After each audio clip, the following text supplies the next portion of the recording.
जज साहब ये कहते हैं कि नैब को साबका हुकूमत ने इस्तेमाल करके नवाज शरीफ की साख को तबाह किया, उनके सियासी कैरियर को बर्बाद किया। It's a very loaded sentence, ये छोटा जुमला नहीं है। अब अगर आप ये देखें, मैं इसकी तफसील में जाऊंगा तो ये बात बहुत बढ़ जाएगी।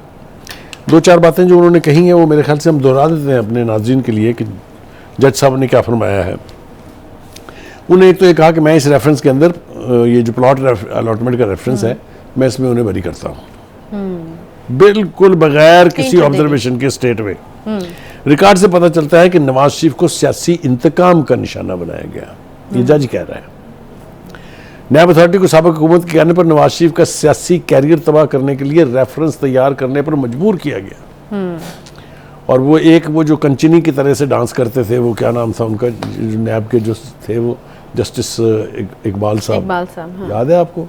वो जो कहते थे मैं तो ज़मीन पर उतारा ही गया हूँ सिर्फ इंसाफ करने के लिए। मैं उनकी शक्ल देखना चाहता हूँ इस फैसले के बाद कि वो कहाँ खड़े हैं, किस तरीके से उन्होंने ब्लैकमेल हुए, वो किस तरीके से एक खातून की वीडियो बनाई गई उनके खिलाफ, और किस तरह से फिर पीटीआई के चीफ के कहने पर उन्होंने उनके तमाम सियासी मुखालफिन के खिलाफ मुकदमात कायम किए।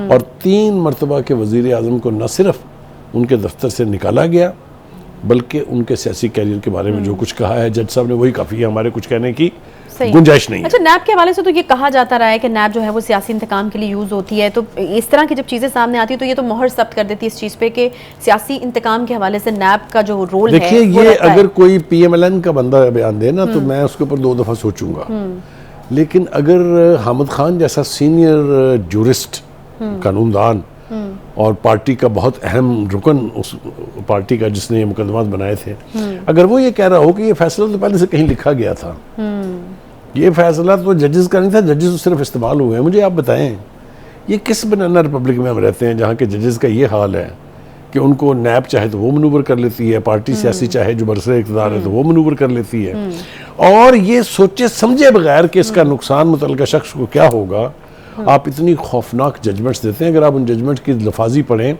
किधर है वो, मैं जानना चाहता हूँ उनसे जिन्होंने इनको सिसिलियन माफिया करार दिया था, वो खुद सिसिलियन माफिया थे। जस्टिस गुलजार साहब की बात कर रहा हूँ मैं, जस्टिस असमत सईद खोसा साहब की बात कर रहा हूँ मैं। ये जो लोग हैं किधर अब? कोई है इनसे पूछने वाला कि नहीं?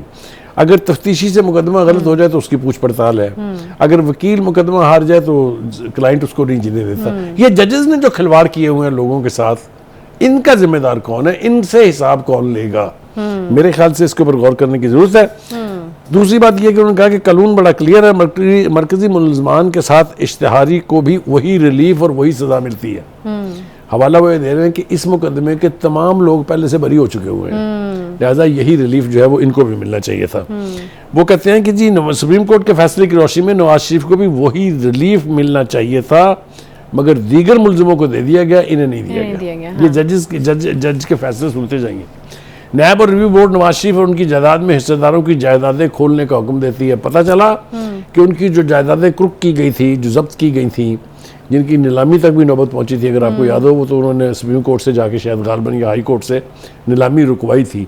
लेकिन जब आपकी जायदाद से जो आपने अपनी हार्ड अर्न मनी से बनाई हो, जिसके खिलाफ कोई करप्शन का सबूत ना हो, उसको अगर आप जब्त कर लेंगे तो मुझे बताइए ज़रा क्या गुजरेगी उस बंदे के ऊपर। तो एक तो मैं ये बहुत तफसील के साथ, मैं इसमें और ज़्यादा बातचीत नहीं करना चाहता, ये बात बढ़ जाए तो पूरा प्रोग्राम इस पे हो सकता है। लेकिन की तरफ आ जाए मेरा ख्याल है, अब क्योंकि वक्त कम है, चीज़ें काफ़ी ज़्यादा हैं। हाँ नहीं, मैं उसी तरफ आ रहा हूँ, लेकिन एक जुमला बोलने दीजिए कि मेरे ख्याल से उन तमाम जजेस को, उन तमाम नैब के जजेस को, उनको एक दफ़ा शीशे के सामने जाके खड़ा ज़रूर होना चाहिए। शायद वो शर्मिंदा हो, शायद उन्हें कोई गैरत आए, लेकिन इसका मुझे इम्कान बहुत कम लगता है, क्योंकि जो जज इस्तेमाल हो जाए उसकी गैरत वैरत कोई नहीं होती। लग रहा है कि आहिस्ता आहिस्ता जो बलाएं हैं मियां नवाज शरीफ साहब के सर से टलती जा रही हैं। कल भी एक बयान हामिद खान साहब का हमने उसका तस्करा किया था। देखिए, एक तो ये कि it's a very daring judgement, इस तरह से इतना खुल के मैंने बहुत कम जिनी जजमेंट जो हैं वो देखी हैं। नैब अदालत के इस फैसले के बाद मैं सवाल करना चाहता हूँ उन लोगों से जो चोर चोर डाकू डाकू का तराना गाते थे, वो अब कहाँ खड़े हैं? जिन लोगों ने वो फैसले किए थे उनको या तो डूब मरना चाहिए या कहीं जाके मुंह छुपा लेना चाहिए, जंगलों को निकल जाना चाहिए उन्हें। इसलिए कि उस वक्त जब ये कहा जाता था कि ये सब कुछ मैनेज किया जा रहा है तो कोई मानता नहीं था, आपको याद होगा। हत्ता कि जब उनको डिस्क्वालीफाई करके यहाँ से केसों के जरिए बाहर भिजवा दिया गया या वो बाहर चले गए, उस वक्त तक भी कोई मानता नहीं था कि ये इनोसेंट केसेस हैं।